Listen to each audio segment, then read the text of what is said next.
Hello. Hi.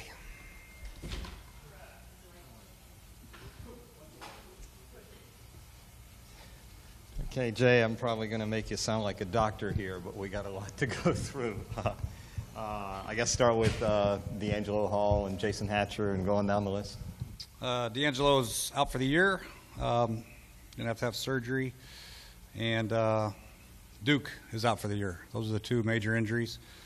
Pretty much everybody else on the list, we're still in the process of evaluating, and they're the day-to-day type deal, Hatcher included. Keem Jordan, Laval, Columbus, Kendrick Golston, Jordan Reed, Deshaun, Corey, Arakpo, Keenan, Trenton, me. And the fact that you're playing a Thursday game is probably the worst time to have a long list. It's a challenge there. Yeah, it's tough, but nobody said it'd be easy. We knew this was on our schedule for a long time. I got to prepare for it, and sometimes football is about playing when you're not quite 100%. You guys are gonna have to buckle up, strap it up, because Giants are in the same boat we are. We're both 1-2, and it's a very important game for both of us in the NFC East. So somebody's got to strap up, and I think these guys will fight through. A lot of these guys will fight through it and play hard. We couldn't see it on the TV feed. What happened to Duke? Fractured his foot, foot, somewhere in there. Yeah. Jay, talking about that kickoff return, now that you've had a chance to look at the tape and talk to Coach Ben, what happened there? Well, first of all, the kick was right down the middle, unfortunately, and it was a perfect spot for a nice return. And then we had a couple guys on the left side get out of their line. Trenton Robinson got out of his lane. And then, Merriweather just missed the tackle right at about the 22-yard line. And then the rest is history. It was a great return, well blocked. But we had a couple guys not squeeze it like we wanted to on the back side. And on the front side, Merriweather missed a tackle in the hole. Took a bad angle. Jay, when you went back and watched the tape, how critical were some of the penalties and third down situations, that extended defensive drives that kind of put your defense, especially in the second half, in a bind? Yeah, those were big. We had a couple times we had 3rd down and 9, 3rd down 11, and premier pass rush type circumstances, events, and we ended up getting penalties. We had a holding on Biggers down the field, which it's pretty good defense. We had the late hit one time, and we had a holding on Keenan one time on the running back. And sometimes they're put in stressful situations. Keenan covering Sproles or covering McCoy. He kind of reached out and grabbed him and tried to do the best he could, but they got him on it. And Biggers was trying to make a big play, and their arms got tangled up, and they called him. And it's unfortunate. And it happens sometimes with football. We just got to continue to preach. You got to let the receivers go after a certain amount of yards, and we can't hold them. Jay, I'm curious what your thoughts are on, after watching the Baker play again and the block or the hit on Foles, what your thoughts on that were. On who?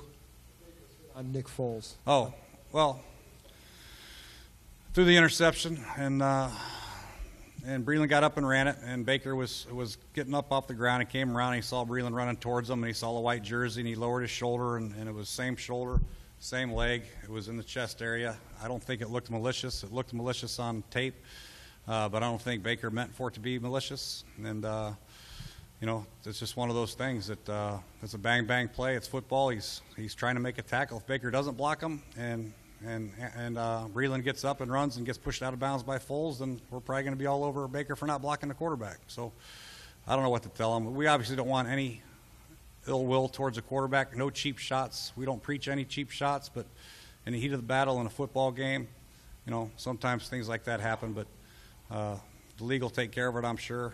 But at least it wasn't above the neck. It was in his chest area, and it was unfortunate. Have you had any communication with the league, and do you expect anything more than let's say, a I think fine? the biggest concern is what happened afterwards, with the melee on the sideline. We just have to, really break that down and see who's responsible for that. But, they're trying to protect their quarterback, as we were trying to protect ours when they blew the whistle and they tackled our quarterback about 3 seconds late. Things like that happen in a rivalry. It's a big game. a lot on the line for both teams, and tempers flare sometimes, but we got to make sure we do a good job as a staff to control our guys. But and like I said, we never want to intentionally injure anybody on another team, ever. None of our players do. None of our coaches want our players to. It just happened that looked, unfortunately, looked worse than it was, I think. Jay, have you or will you discipline anybody here, team-centric, for their roles in that melee? No. To kind of change gears, obviously Hall out for the year. You've known him for a little bit of time, captain of the defense, emotional guy. What changes now with him out? You had Breland in there, but how much do you think just his loss affects what's going to happen in that defensive backs room and on the defense overall? Well, he's voted captain for a reason. The guys look up to him. He's a veteran guy that has that experience that you can't coach. He communicates well with the young guys and is a great leader by example for the young guys like Breland and Emerson. And unfortunately, he's going to be gone. But now somebody else has to step up. Breland, in his absence, I thought played pretty well. And we got Tracy Porter hopefully coming off his injury pretty soon. But to lose not just the player of D'Angelo, the person and the leader, it's a big blow. I'm not going to lie. With Duke going to IR, you have an extra spot. Are you moving anybody else up into that spot? Yeah, we will be looking. We haven't decided who that's going to be yet, what position. It depends on some of these injuries, who can and can't go. Some defensive linemen obviously are questionable, and some of the linebackers and outside, Rackbo and some of these guys. We'll have a better idea tomorrow after practice, see what the trainers say, and whatever position we need, we'll probably call somebody up then. Jay, on that final drive yesterday, you guys were man-to-man, or they were man-to-man with you guys. Andre Roberts is open. Pierre cuts in. What was the play design? What was supposed to happen there? The 4th and 10 play? Yeah. 4th and 10 play, we needed obviously 10 yards, and we had Deshaun on a clear out. We had Andre on a deep 7 route. 2 good options. We had our tight end banging and going to the flat that helped right tackle out, and then we had Pierre on a basic cross, and he worked Pierre on a basic cross, and Pierre ran a great route. He just missed a throw. Missed a throw. But, that happens sometimes. 4th and 10, and there's a little bit of pressure on him. He probably wishes he had that throw back, but unfortunately missed it. That's what I was going to ask you. If you could call that play back, would you call it differently? Is there anything? What specifically would you have done differently on that? I wouldn't have done anything different. I thought, obviously I'd call a play that he'd complete. But that play design, I thought, had a couple good options to get the first down. The goal of a 4th and 10 play is to make sure you have 2, 3, or 4 guys at least getting 10 yards or more. So we had other plays we could have called. Maybe I should have called them. But unfortunately, the one I called didn't work. Jay, when you look at Brandon Merriweather's work yesterday, where he struggled, did you see more a case of rust, just not having played, or any tentativeness from kind of the specter of rules hanging over him, and any concerns? I think it was just a couple times he got out of position with his technique. Sometimes he was put in an unfair position, and a couple times he might have thought he had Ryan Clark supposed to help him over the top, and he didn't quite get there. There's a couple things, but he didn't have his best game. To sit out for 2 weeks and not even be allowed to come to the facility because of a tackle in the preseason game is pretty rough. I don't care who you are, how long you played in the football. You need to practice. You need to be around a facility. You need to be around meetings. And to come out and have a couple days of practice and go to Philadelphia and play after a 2-week hiatus is rough. So I can understand that. But we expect better from Brandon, and he expects better himself, and we will get better from him. I'm not worried about Brandon. I'm not worried about the defense. I just want to make sure we really start to try to cut down on some of these penalties, number one, like we've talked about in here.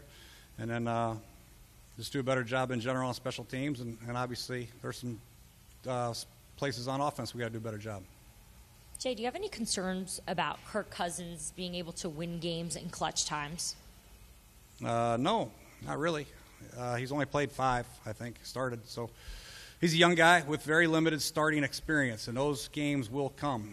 He's got to be in the pocket in 3rd down. He's got to make the throws on 4th down and with a game on the line, and time will tell. But I have total faith that Kirk, Robert, Colt, all of them can do it. It's just a matter of they got to go out and do it and play in the situations. And to sit back on the sideline as a backup quarterback for a couple of years, you're not going to get the reps, you're not going to get the experience. But to go out there and play, it's going to make him a better player in the long run. Might have to go through some growing pains here for a little bit, but I don't expect him to last very long with any of those guys at the quarterback spot. What's Tracy Porter's status? He's day to day. He ran around pretty good today, so hopefully, fingers crossed, he'll be one of the guys we can get right. But a lot of it'll be on him. See how he feels. Oh yeah, there's a shot for all those guys for Thursday, other than Duke and obviously D Hall. Yards were a little harder to come by for Alfred. What did they do that worked so well to kind of cut back on your stretch zone plays and some of his cutback lanes? Well, they played well. They did a good job at the line of scrimmage of really forcing everything lateral. Then when Alfred cut back, the backside pursuit got to him. They did a nice job. They had a good scheme. I think that's part of the reason they committed to stop and run, so part of the reason we threw for a lot of yards, So they chose to stop the run and allowed us to throw it, so we threw it a lot. But, sometimes yards are going to be tough to come by. Defenses are pretty good, and in the run game, you got to get your hat on a hat, man. And if one guy fails, tight end at the point of attack, backside tackle on a cutoff, center maybe doesn't get his reach, it's a tough down. So those guys got to work in unison, and they're very good at what they do, but sometimes the defense wins too. Jay, I know that it's the same for the Giants as it is for you, as it is for every other team, but these Thursday night games put so much pressure on the players, the coaches, in such a short amount of time. What's your thoughts on the whole Thursday night football games? Well, my thoughts don't really matter. I really, the players' safety and all that matters to me. The health of our football team matters. Obviously, this is a week that I would rather not have a Thursday night game. Probably any week would be a week I would rather not have a Thursday night game. But it is what it is, and it's every team's got to do it one time, and we're no different. So we're just going to have to buckle up, bite down on our chin straps or mouthpieces, and just go out and play. And everybody's going to have excuses after the game. We're not going to use the Thursday night as an excuse if it doesn't go well. Jay, did the Eagles start sending a little bit more pressure at Kirk in the second half, and how did you feel he handled that? Pressure? I think he handled it pretty well. We didn't give up any sacks. He had a couple hits. He got hit one time by Cole, but for the most part, he stayed pretty clean. I thought the pocket was excellent. Offensive line, Coach First, those guys did an excellent job protecting them all game. I think he hurried some throws on a zone thinking that the pocket was collapsing. It wasn't. That's just going to come with experience of playing. And when you go back and watch the tape, you see that, hey, maybe he could have stayed in there and maybe waited one more second, half a second for the guy to come open instead of rushing it. And that happened probably 4 or 5 times. And that's going to come with experience and playing and feeling the pocket. But overall, man, to throw for 400 yards on the road like he did a lot of really, really, really good things, obviously. And there's some things that he can clean up.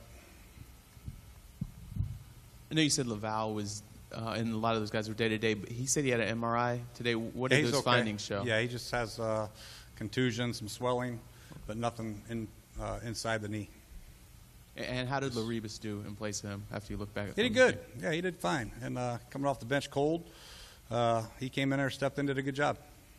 Can you talk about the decision to call up Chase Minifield, and how much do you think he'll be able to contribute on Thursday night? He'll be able to, because he'll help on special teams, number one, and plus he can play corner and he can play safety. So he's a great guy to have around here, and we just couldn't obviously keep him active, and we had to release him, put him on a practice squad. But we like Chase and what he brings to the team because he's very versatile. Players expressed mixed emotion in this game, knowing that you guys did a lot of things well, but ultimately lost. Throw in the fact that you have a lot of injuries. Do you even have time to be frustrated this week?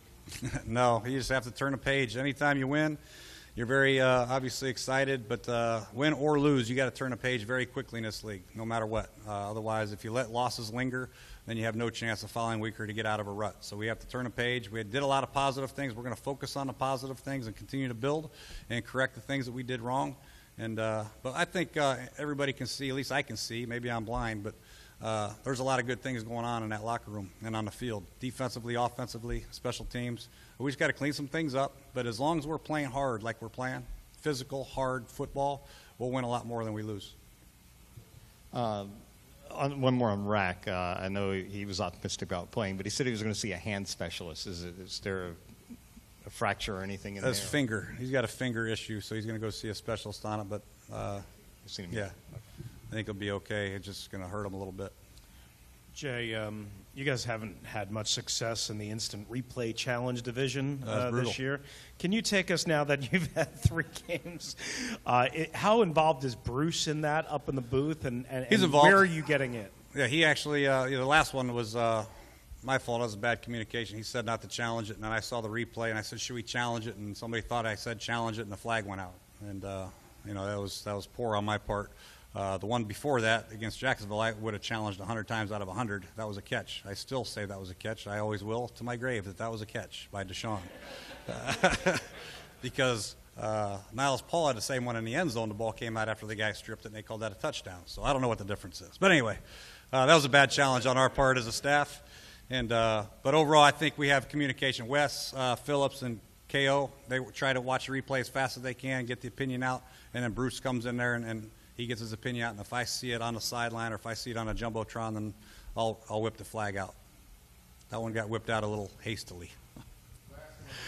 Okay, thanks. On Kirk, is there anything you can share with us that sheds light on the way he's taking criticism or, you know, constructive criticism, wanting to learn, wanting to get better, you know, look at the timing of his release, all the things you say could be cleaned up or improved?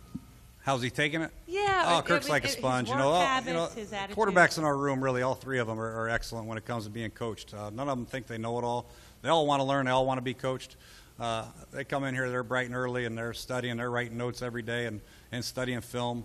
And they want to be coached. They know they have a long way to go. They want to be great. And in order to be great, they have to take coaching, watch film, study tape, practice, go out and do it, and then rep it. And then in the games, they have to perform and learn in game type speed. And it's hard to get that out here on the practice field, the game speed, how fast it is. But to play, get the experience that he got at Philadelphia, throwing for 400 yards, making some key third down throws, you know, some great checks at the line, handling the noise, playing in the fourth quarter from behind, catching up, having a chance to win it at the end. Those are experiences you can't get standing on the sideline. So that's going to make him a better player. So from a fundamental standpoint, we continue to teach that every day. And I know that no matter how many years you've been in the league as a quarterback, you're going to get taught fundamentals every day. Every time you go back to pass, your base is too wide, you're too short, your knees are bent too much, your hips are opened up too much. So he's really receptive to that, and he's going to be a great quarterback because of that. Thanks, Coach. All right.